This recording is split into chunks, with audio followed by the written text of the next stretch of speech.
Alright, let's do this thing. Adjust the camera. Okay. Alright, so August 9th. So let's get into it. Jeremiah 12, verse 1. Jeremiah questions the Lord's justice.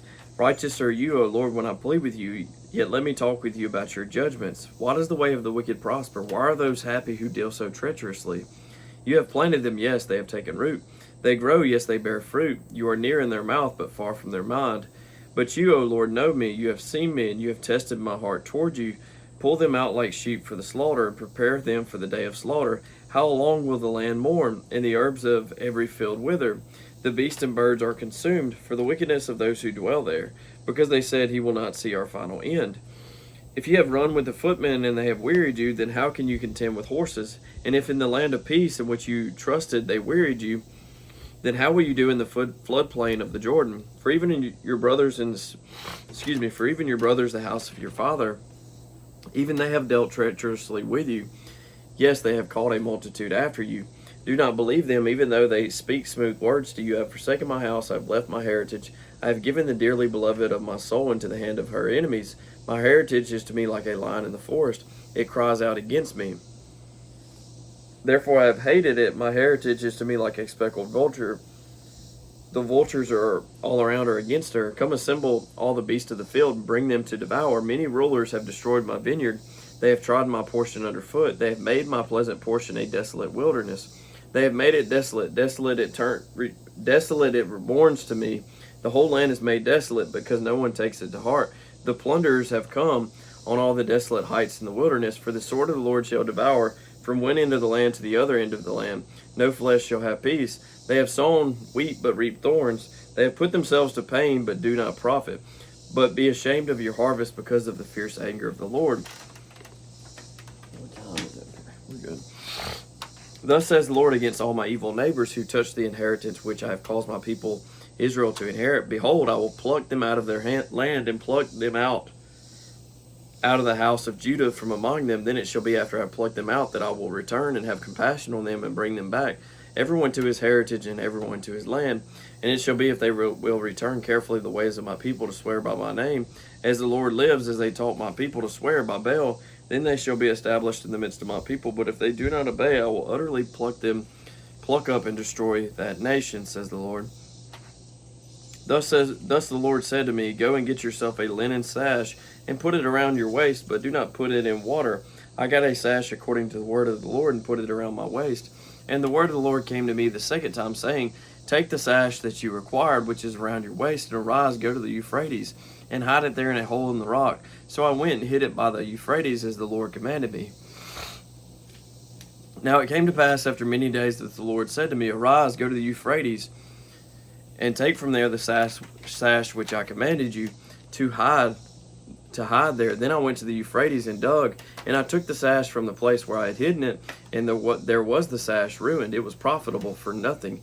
Then the word of the Lord came to me, saying, thus says the Lord, in this manner I will ruin the pride of Judah and the pride of great pride of Jerusalem. This evil people who refuse to hear my words, who follow the dictates of their hearts and walk after other gods to serve them and worship them, shall be just like this sash, which is profitable for nothing. For as the sash clings to the waist of the man, so I have caused the whole house of Israel and the whole house of Judah to cling to me, says the Lord, that they may become my people for renown, for praise, and for glory, but they would not hear. Therefore you shall speak to them this word, thus says the Lord God of Israel, every bottle shall be filled with wine, and they will say to you, do we not certainly know that every bottle will be filled with wine? Thus you shall say to them, thus says the Lord, behold, I will fill all the inhabitants of this land, even the kings who sit on David's throne, the priests, the prophets, and all the inhabitants of Jerusalem with drunkenness.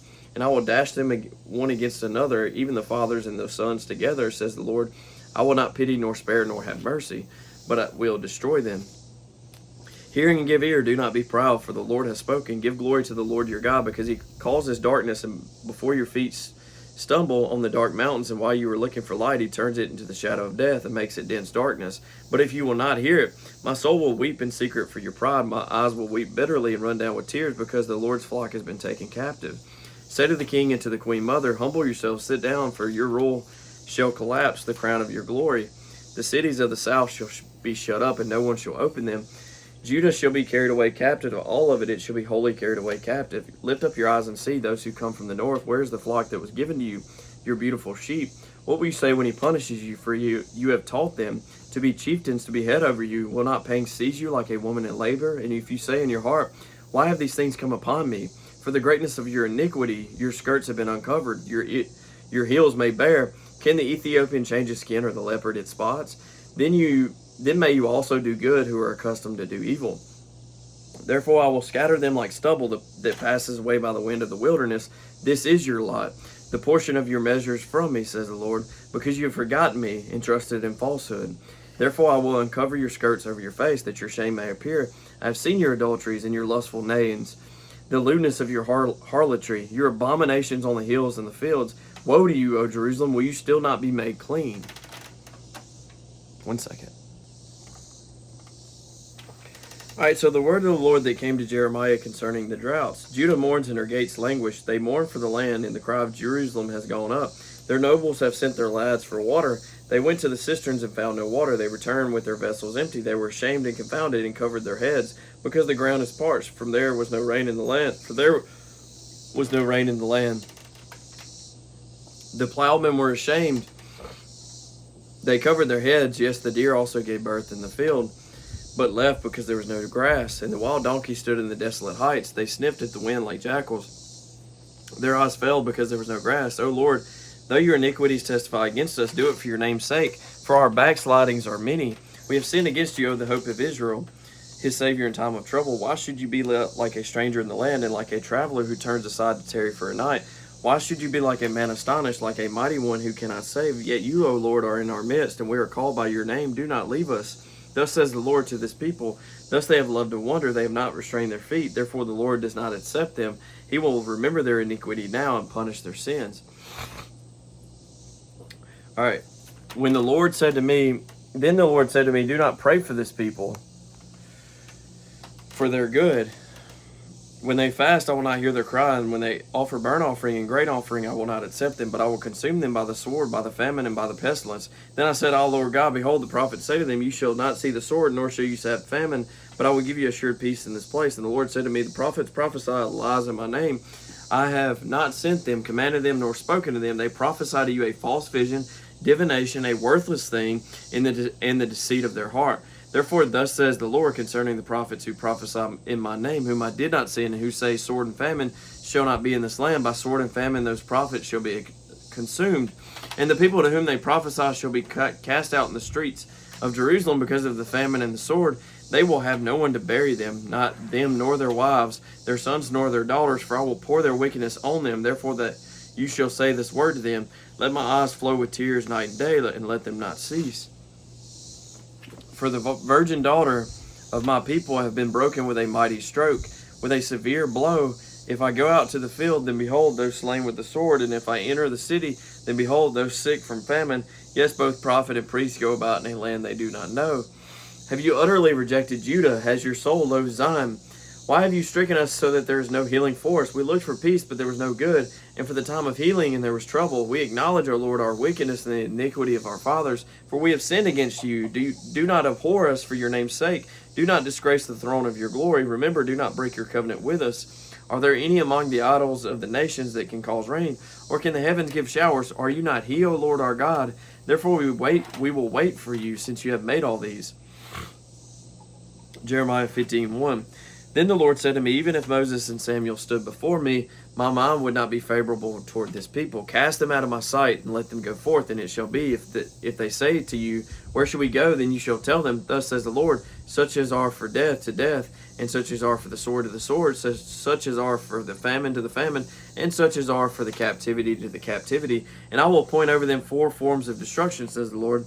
The sword to slay, the dogs to drag, the birds of the heaven, and the beasts of the earth to devour and destroy. I will hand them over to trouble to all kingdoms of the earth because of Manasseh the son of Ezekiah, king of Judah, for what he did in Jerusalem. For who will have pity on you, Jerusalem? Or who will bemoan you?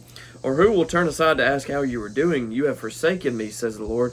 You have gone backward. Therefore I will stretch out my hand against you and destroy you. I am weary of relenting, and I will winnow them with a winnowing fan. In the gates of the land I will bereave them of children. I will destroy my people, since they do not return from their ways. Their widows will be increased to me more than the sand of the seas. I will bring against them, against the mother of the young men, a plunder at noonday. I will cause anguish and terror to fall on them suddenly. She languishes who has borne 7. She has breathed her last, her son has gone down, while it was yet day. She has been ashamed and confounded, and the remnant of them I will deliver to the sword before their enemies, says the Lord. All right, verse 10. Woe is me, my mother, that you have borne me, a man of strife and a man of contention to the whole earth. I have neither lent for interest, nor have men lent to me for interest. Every one of them curses me. The Lord said, surely it will be well with your remnant. Surely I will cause the enemy to intercede with you in the time of adversity, in the time of affliction. Can anyone break iron, the northern iron and the bronze? Your wealth and your treasures I will give as plunder without price because of all your sins throughout your territories, and I will make you cross over with your enemies into a land which you do not know. For a fire is kindled in my anger, which shall burn upon you. O Lord, you know, remember me and visit me, and take vengeance for me on my persecutors in your enduring patience. Do not take me away. Know that for your sake I have suffered rebuke. Your words were found, and I ate them. And your word was to me the joy and rejoicing of my heart. For I am called by your name, the Lord God of hosts. I did not sit in the assembly of the mockers, nor did I rejoice. I sat alone because of your hand, for you have filled me with indignation. Why is my pain perpetual, and my wound incurable, which refuses to be healed? Will you surely be to me like an unreliable stream, as waters that fail? Therefore, thus says the Lord, if you return, then I will bring you back. You shall stand before me, and if you take out the precious from the vial, you shall be as my mouth. Let them return to you, but you must not return to them. And I will make you to this people a fortified bronze wall, and they will fight against you, but they shall not prevail against you. For I am with you to save you and deliver you, says the Lord. I will deliver you from the hand of the wicked, and I will redeem you from the grip of the terrible. And I will redeem you from the grip of the terrible. And then the next reading, that concludes our reading. Next, we begin in Jeremiah 16. All right. God bless. Y'all have a good day. Take care.